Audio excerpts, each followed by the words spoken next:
అందరేళ్లలో పెరుగును మజ్జిగగా చేసేసి ఆ మజ్జిగను ఫ్రిడ్జ్లో ఉంచుకొని కాస్త అప్పుడప్పుడు గ్లాసు 2 గ్లాసులు ఎక్కువగా ఆ తాపాన్ని తగ్గించుకోవటానికి, వడగాలుపు నుంచి కాస్త బాడీని రక్షించుకోవడానికి ఉపయోగిస్తూ ఉంటారు.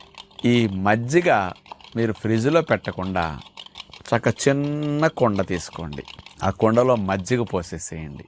అందులో కాస్త కొత్తిమీర, పుదీనా వేయండి ఆ మజ్జిగలో. దీంతో పాటు కొద్దిగా జీలకర్ర పొడి కూడా వేసుకోండి. అందులో ఇంత సొంటి పొడి వేయండి. ఆ కుండని మనకి కన్స్ట్రక్షన్కి వాడే శాండ్ ఉంటుంది కదా, ఆ శాండ్ని ఒక పెద్ద ప్లాస్టిక్ బౌల్లో పోసేసి ఈ కుండని ఆ శాండ్లో ముంచేసేయండి. అట్లా పెట్టేసి ఆ కుండలో ఆ ఇసుకలో నీళ్లు పోసేసారంటే చల్లగా అయిపోయి ఉంటాయి అన్నమాట మజ్జిగ. Natural cooling. ఫ్రిడ్జ్లో కాస్త ఎక్కువ కూలింగ్ అవుతుంది. అంత ఎక్కువ కూలింగ్ వల్ల మనకి సమ్మర్లో